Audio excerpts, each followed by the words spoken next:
आइंदा हफ्ते के दौरान मुल्क के मुख्तलिफ हिस्सों में वक्फे से बारिश और पहाड़ों पर बर्फबारी की पेशगोई की जा रही है। जी हाँ, मार्च के वस्त में पहाड़ों पर बर्फबारी। महकमा मौसमियात ने का कहना है कि कमज़ोर मगरबी हवाओं का सिलसिला आज रात मुल्क में दाखिल होगा, 16 मार्च तक रहेगा और 12 मार्च से इसमें ताकत और शिद्दत आती जाएगी। इस दौरान इस्लामाबाद, मरी, गलियात, पंजाब, केपी, गिलगित बल्तिस्तान और कश्मीर में बारिश, जबकि पहाड़ों पर बर्फबारी का इम्कान है।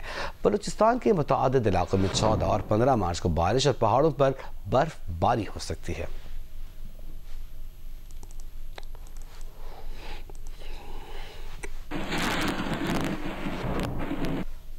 अफसोसनाक खबर है कराची से, जहां गुलशन मेमार अफगान बस्ती में कैंप घर की छत गिर गई है।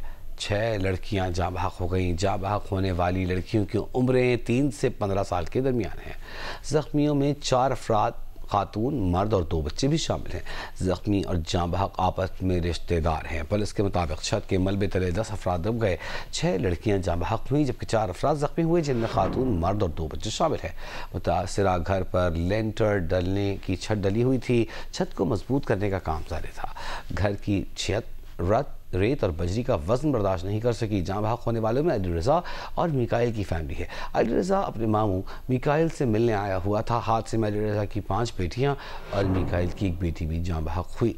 जाँ बहक होने वालों की शनाख्त 15 साल सादिया, 9 साल सानूदिया, 8 साल ईशाल, 8 साल कायनात, 7 साल नसरीन, 3 साल आयशा मौजूद हैं।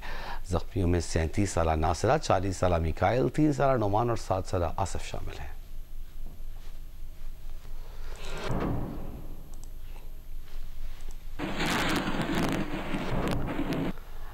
यूं तो कराची की हर सड़क पर ही कोई न कोई गड्ढा पड़ा हुआ है, लेकिन क्लब रोड पर 8 फुट गहरा गड्ढा और अंदर से 5 से 6 फुट चौड़ा गड्ढे को भरने के लिए कोई काम शुरू नहीं किया गया है। यह है क्लब रोड, जहां 8 फुट गहरा गड्ढा पड़ गया, जो कि अंदर से भी 5 से 6 फुट चौड़ा है। गड्ढे को भरने के लिए अभी तक कोई काम शुरू नहीं किया गया। गड्ढे को भरने के बजाय बैरियर रख दिया गया है। ट्रैफिक पुलिस ने गड्ढे के करीब से ट्रैफिक गुजरने से रोकने के लिए अब तक कोई इंतजाम नहीं किए। करीब से किसी गाड़ी के गुजरने पर यह सड़क धंस भी सकती है। क्लब रोड पर state guest house, commissioner Karachi office और 2 मशहूर 5 स्टार होटल्स भी वाक़ हैं।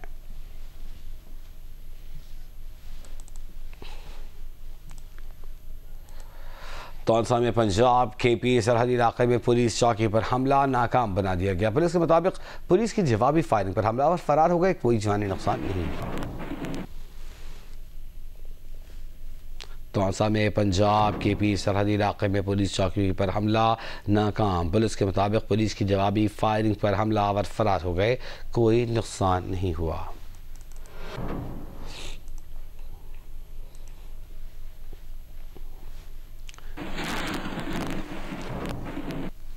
चीन ने पाकिस्तान के जिम्मे वाजिबुल अदा $2 अरब की रकम की मुद्दत में 1 साल की तौसी कर दी है।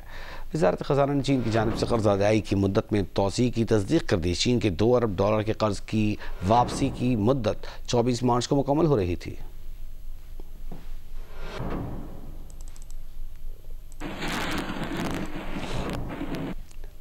सदर ट्रंप के गजा तामीर नौ मनसूबे के खिलाफ अरब लीग का मुतबादिल मनसूबा सामने आ गया। इस्लामी तावन तंजीम ने अरब लीग के मनसूबे की तौसीक कर दी है। चीन और यूरोपी ममालिक ने भी अरब मनसूबे की हिमायत कर दी। अरब मनसूबे पर काम करने के अज़्म का इजहार बरतानवी, फ्रांसीसी, जर्मनी और इटली के वज़राए ख़ारजा ने मुश्तरका बयान में कहा कि अरब मनसूबा गजा तामीर नौ का हकीकी रास्ता है। मिस्र का कहना है कि अरब ममालिक से मंजूर शुदा मनसूबे को अब तमाम इस्लामी ममालिक की हिमायत भी हासिल हो गई है।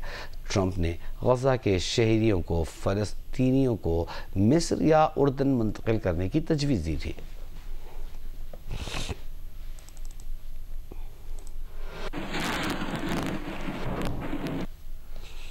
ईरान के सुप्रीम लीडर आयतुल्लाह अली ख़ामनेई ने अमरीकी सदर ट्रंप के ख़त का जवाब दे दिया है। उन्होंने लिखा है कि बदमाशी करने वाले कुछ ममालिक मसाइल हल करने नहीं बल्कि अपने मुतालिबात को मनवाने के लिए बातचीत पर जोर देते हैं। ईरान ऐसे ममालिक के मुतालिबात कतई तस्लीम नहीं करेगा। उन्होंने जवाब में लिखा कि ईरान अपने मिसाइल प्रोग्राम के खात्मे का मुतालिबात हरगिज़ नहीं मानेगा।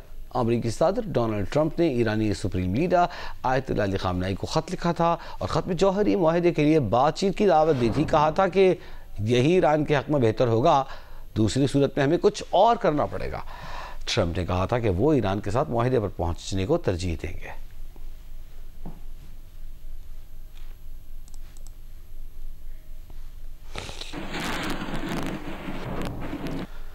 वज़ीर-ए-आज़म शहबाज शरीफ ने कहा है कि ख़वातीन को बाइख्तियार बनाना महज ऐलान नहीं बल्कि हुकूमत का गैर मुतज़लज़ल अज़्म है। ख़वातीन के आलमी दिन पर तकरीब से खिताब में वज़ीर-ए-आज़म ने कहा कि ख़वातीन को बाइख्तियार बनाने के लिए उन्हें आला तालीम, स्किल्स ट्रेनिंग और तमाम शोबों में मर्दों के बराबर मौक़े फराहम करना होंगे।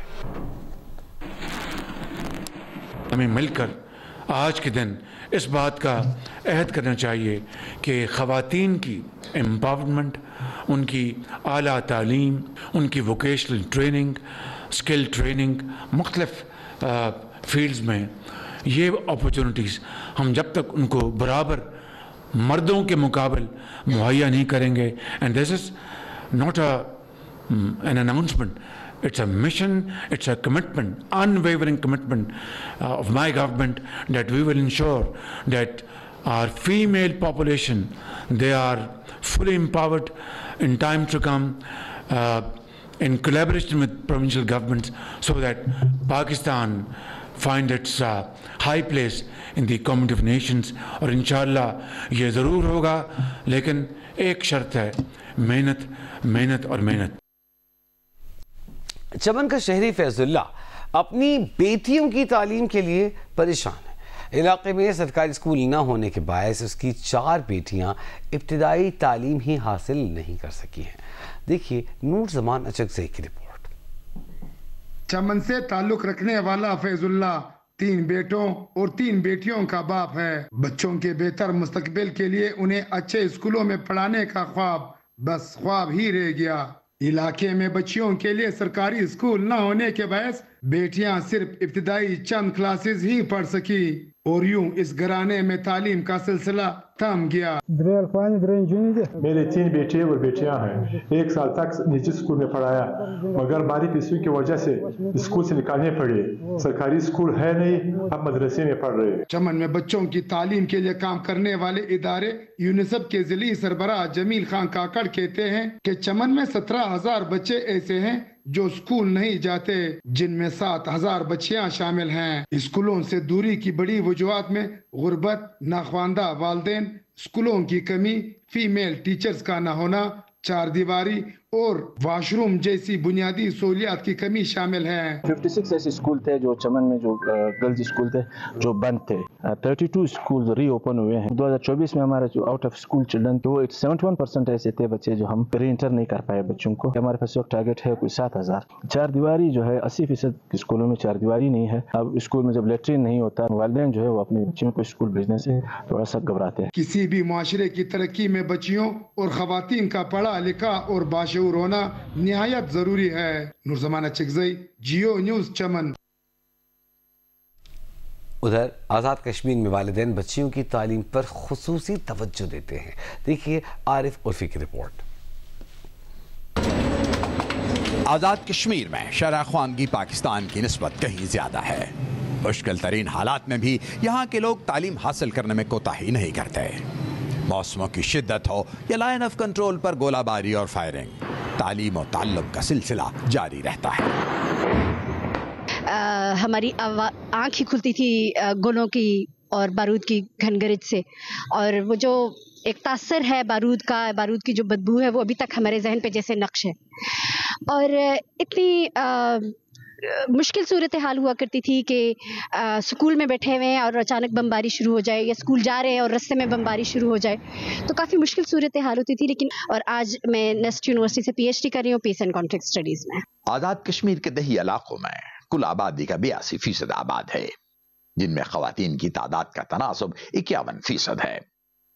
खित्ता आज़ाद कश्मीर में जहां बच्चियों को पढ़ाना बाइस फख्र समझा जाता है, वहीं पढ़ी लिखी खवातीन को अपने खानदान का हिस्सा बनाना भी आम लोगों की पहली तरजीह है। हमारे यहाँ जो फीमेल का भी लिटरेसी रेट है वो मोर देन 80% है, और मैं खुद एक गवर्नमेंट ऑफिसर हूँ टेक्निकल एजुकेशन में, और हमारे सबसे ज़्यादा जो ट्रेनिंग इंस्टीट्यूट्स हैं वो फीमेल के हैं, और हम ये चाहते हैं कि हमारी जो फीमेल हैं वो एजुकेशन के साथ साथ वो हुनरमंद भी हो ताकि वो अपनी फैमिली को सपोर्ट कर सके।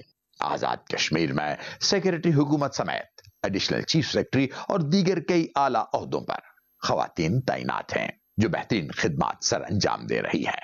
कहा जाता है कि बच्चे को पढ़ाना सिर्फ एक फर्द को ज़ेवर तालीम से आरास्ता करना है, जबकि एक बच्ची को पढ़ाने का मतलब मुस्तकबिल का एक तालीम याफ्ता माशरा तश्कील देना है। कैमरामैन नईम अहमद के साथ मोहम्मद आरिफ उर्फी, जियो न्यूज, मुजफ्फराबाद, आजाद कश्मीर। मीरपुर खास में तालीम अधूरी छोड़कर रोजगार कमाने में मां की मदद करने वाली होनहार तालिबा अलिशबा अपनी अधूरी तालीम पर अफसरदा है। वो डॉक्टर बनना चाहती थी लेकिन हालात साजगार नहीं। मोहम्मद खालिद की रिपोर्ट देखिए। 17 साला अलिशबा काशिफ दिन भर अपनी मां का हाथ बटाती हैं ताकि वो इसकी छोटी बहन और भाई के साथ सरे शाम से रात गए तक अपने स्टॉल पर पराठे फरोख्त करके घर के गुजर बसर का सामान कर सकें। अलिशबा 8वीं जमात में नुमाया कारकर्दगी के बावजूद आगे तालीम जारी नहीं रख सकी। पिछले सब क्लास के पेपर दिए, उसके अंदर मेरा A+ आया था और 9 और 10 क्लास में दे नहीं पा रही। घर के घरेलू हालात की वजह से मैं चाहती हूँ कि 9 और 9 और 10 क्लास के पेपर दूँ, आगे पढ़ूँ, मगर घर के हालात की वजह से नहीं पढ़ पाई। अलिशबा की छोटी बहन भी पढ़ने का शौक दिल में लिए कागज पर अपने तौर कुछ न कुछ लिखने की कोशिश करती रहती है, जबकि भाई भी आगे पढ़ने की ख्वाहिश दिल में दबाए बैठा है। इनकी माँ भी बच्चों को ना पढ़ा सकने पर दुखी है। बस इतना है कि मैं मकान का किराया अफोर्ड कर सकती हूँ और बच्चों को खिला सकती हूँ, इससे ज़्यादा मैं अपने बच्चों को नहीं करती। ये अफसोस मुझे ज़िंदगी भर रहेगा, मरते दर तक रहेगा कि मैं अपने बच्चों को तालीम हासिल नहीं करा पाई। बदतरीन माशी मसाइल और नामसाइद हालात में न जाने कितने होनहार बच्चों के लिए तालीम की राहें मसदूद कर दी हैं। कैमरा टीम के साथ मोहम्मद खालिद, जियो न्यूज़, मीरपुर खास। लाहौर कलंदर्स के CEO आतिफ राना का कहना है कि लाहौर कलंदर्स की टीम PSL में तवक्कुआत पर पूरा उतरेगी। कप्तान शाहीन अफरीदी ने कहा कि टीम का कॉम्बिनेशन अच्छा है, मुकम्मल प्लान के साथ PSL 10 में जाएंगे। लाहौर में PSL 10 के लिए लाहौर कलंदर्स के पार्टनरशिप मुआहदे की तकरीब में मीडिया से गुफ्तगू में CEO आतिफ राना ने कहा कि PSL में फैंस की तवक्कुआत पर पूरा उतरेंगे, इस मरतबा ट्रॉफी उठाएंगे। CEO समीन राना ने कहा कि आकिब जावेद की बड़ी खिदमात रही हैं, डैरन गॉफ से भी टीम को फ़ायदा होगा। आखिरी सीज़न में हमारी परफॉर्मेंस उनकी एक्सपेक्टेशंस के मुताबिक नहीं रही, लेकिन इस दफ़ा मैं समझता हूँ कि शाहीन हमारे साथ बैठे हैं, कब लेके जाएंगे और जिलानी साहब के कदमों में रखेंगे। आकिब भाई की डेफिनेटली बहुत काविशें हैं लाहौर कलंदर के लिए, लेकिन डैरन गॉफ एक बहुत एक्साइटिंग एडिशन है हमारे लिए और मैं समझता हूँ गयाना में हमें उनके साथ काम करने का जब मौका मिला तो आप देखेंगे कि इस दफ़ा लाहौर कलंदर की टीम में ज़्यादा बेहतर इम्प्रूवमेंट आएगी। पिछला साल थोड़ा सा डाउन रहा, लेकिन इस साल हम दुआ को है कि आप दोबारा कामयाबी हासिल करते हुए PSL के चैंपियन बने। लाहौर कलंदर्स के शाहीन अफरीदी ने कहा कि गुज़िश्ता एडिशन में कुछ खामियां रहीं, उन्हें दूर करने की कोशिश की है। हारिस रऊफ ने कहा कि लाहौर कलंदर्स को फैंस ने हमेशा सराहा है। जब आप हारते हो तो उसमें आपको बहुत चीज़ें क्लियर होती है, जब सीज़न ख़त्म होता है आप उसको रिव्यू करते हैं तो आपको पता चलता है कि यार ये इस टाइम ये चीज़ ठीक होती, ये प्लेयर मेरे पास होता। सो वो सारी जो कमी थी वो हमने इंशाल्लाह कोशिश की है कि पूरी हो और हम इस दफ़ा इस 10 सीजन में इंशाल्लाह अच्छी परफॉर्मेंस करें। थैंक यू सो मच आप लोगों का, आप इतना प्यार करते हैं लाहौर कलंदर के साथ और हम भी उतना ही प्यार आपसे भी करते हैं। लाहौर कलंदर्स की इंतजामिया पूरी उम्मीद है कि 11 अप्रैल से शुरू होने वाली PSL में लाहौर कलंदर्स एक बार फिर ट्रॉफी उठाएगी। कैमरामैन खालिद खान के साथ सुहेल इमरान, जियो न्यूज़, लाहौर। गवर्नर सिंध कामरान टिसोरी ने कहा है कि वो चाहते हैं कि हर घर में 8 लाख रुपए की आमदन हो। बोले अगर मैं आवाम की बात करता हूँ तो कहते हैं अपनी आईनी हुदूद में रहो। मैं वो गवर्नर नहीं जो आइन की हद में रहे और आवाम की बात ना करे। देखिए यूनिस नुमाइंदे कमर अली मस्तूई की रिपोर्ट। शाह फैसल कॉलोनी में गवर्नर सिंध कामरान खान टेसोरी ने आवाम के दरमियान सहरी की। इस मौके पर बड़ी तादाद में लोग मौजूद थे। गवर्नर सिंध ने कहा कि शाह फैसल कॉलोनी वाले IT कोर्स करने आए, उनके लिए कोई टेस्ट नहीं। उन्होंने बताया कि गवर्नर हाउस में 12 साल का बच्चा कोर्स के जरिए लाखों कमा रहा है। और मैं ये कह रहा हूँ अपने शाह फैसल के भाइयों से कि कोई भी काम हो कोई भी मायूसी अगर करीब आ रही हो तो बिला खौफ व खतर गवर्नर हाउस चले आना। मैं अपने बुजुर्गों को भी कह रहा हूँ कि कोई तंग करे सीधा गवर्नर हाउस आए और ये ना कहे कि मुझे गवर्नर से मिला दो, ये कहो कि मुझे अपने बेटे से मिला दो, अपने भाई से मिला दो। गवर्नर सिंह ने कहा कि अगर शाह फैसल कॉलोनी में बहनों को कोई तंग करे तो वो कहें कि मेरा गवर्नर भाई है। अगर किसी शाह फैसल वाले को कोई नौकरी जाते हुए तंग करे या तनख्वाह ना दे, वो कहे गवर्नर मेरा भाई है। अगर किसी बुजुर्ग को उसकी बहू या बेटा तंग करे तो वो कहे मेरा भाई गवर्नर है। कामरान खान टेसोरी ने कहा कि जितने लोग डंपर तले कुचले गए हैं, डंपर एसोसिएशन डंपर तले आने वालों की फैमिली को 1 करोड़ रुपए दे।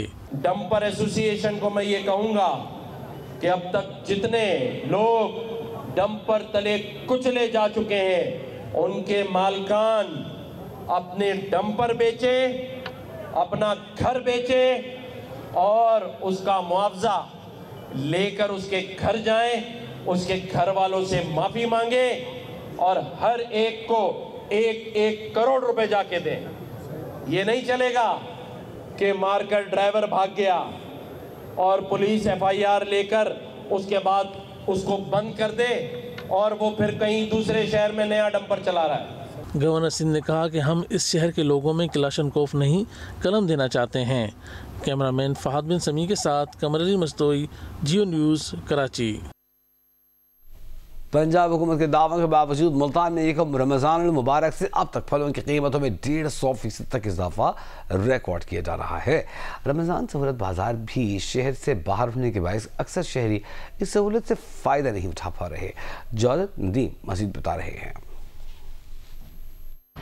जी, रमज़ान मुबारक के पहले अशरे में मुल्तान में महंगाई का जिन जो है वो बेकाबू हो चुका है। यकम रमज़ान से लेके आज तक तकरीबन 100 से 150% तक फलों की कीमतों में इजाफा रिकॉर्ड किया गया है। मुल्तान में अगर बात करते चलें तो मार्केट्स में ये कहा गया था कि प्राइस कंट्रोल कमेटियाँ जो है वो फ़ाल रहेंगी, उनके हवाले से कार्रवाई भी की जाएगी, लेकिन अभी तक ये नज़र आता है कि महंगाई जो है वो कंट्रोल नहीं हो सकी है।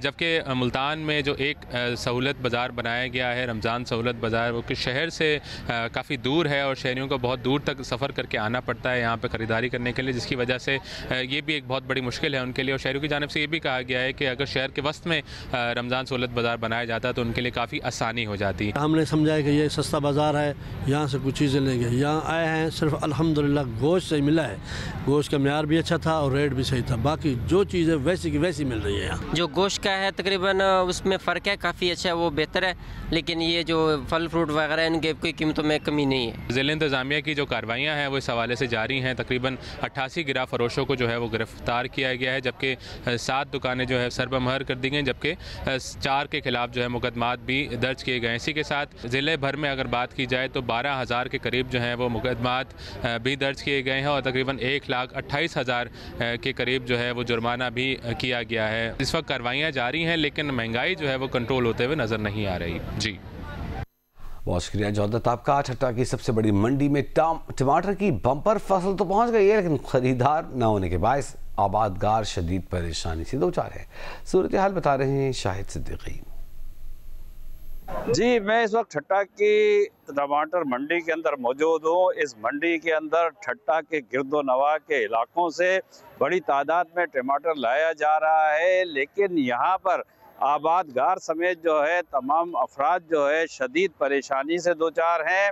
उनका कहना है कि टमाटर की बम्पर फसल हुई है, लेकिन उसके बावजूद टमाटर के नर्ख ना होने की वजह से वो शदीद माली परेशानी से दो चार हो गए हैं।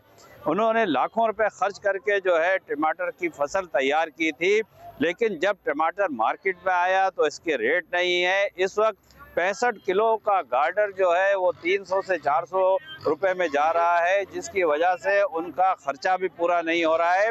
और इस वक्त सूरत हाल ये हो गई है कि यहाँ पर मुफ्त में भी कोई टमाटर लेने के लिए तैयार नहीं है। इन आबादगारों का ये कहना था कि हुकूमत की नाक़िस पॉलिसी की वजह से आज उन्हें ये दिन देखना पड़ रहा है, क्योंकि जब मुल्क के अंदर टमाटर की बेहतरीन फसल मौजूद थी तो बैरून मुल्क से टमाटर दरामद किए गए, जिनकी वजह से जो मुल्क में टमाटर की जो फसल है उसको शदीद नुकसान पहुंचा है। इससे कबल ठट्टा में KPK और पंजाब के मुख्तलिफ इलाकों से बड़ी तादाद में टमाटर के ताजिर ख़रीदारी के लिए आते थे। यहाँ बड़े बड़े जो है वो यहाँ पर वो कैंप लगाकर वहाँ पर टमाटर की ख़रीदारी की जाती थी, लेकिन आज यहाँ पर जगह जगह जो है आपको टमाटर ही टमाटर नज़र आएंगे, लेकिन ख़रीदार नहीं। बहुत शुक्रिया आपका, हमें शाहिद सिद्दीकी तफसील से आगाह कर रहे थे। और अब आप बात करेंगे जजीरा बुद्दू की, जहाँ कराची के करीब बहर अरब में एक छोटा सा जजीरा है। जजीरा बुद्दू को दरपेश माहौलियाती चैलेंजेस ने इसके कुदरती हुस्न को शदीद नुकसान पहुँचाया है। मामला क्या है, देखिए इस रिपोर्ट में।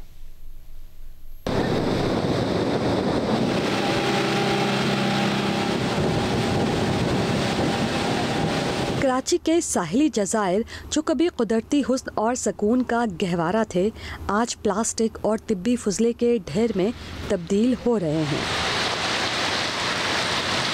जजीरे समंदरी माहौलियाती निज़ाम में इंतहाई अहम होते हैं। ये बहुत से नायाब आबी हयात का घर होते हैं। ऐसे ही बहुत से जो आबी हयात हैं वो इन जजीरों के आसपास के माहौल में ही ज़िंदा रह पाती हैं। बहुत सी मछलियाँ, कछुए और परिंदे इन जजीरों को अपनी अफजाइश नस्ल के लिए भी इस्तेमाल करते हैं। ये बुड्डू जजीरा है जो कराची के साहिल से करीब बहर अरब में वाक़ है। यहाँ इंसानी आबादी तो नहीं, लेकिन हाँ इंसानों के ज़ेर इस्तेमाल अशिया जा बजा कचरे की सूरत में बिखरी ज़रूर नज़र आती हैं।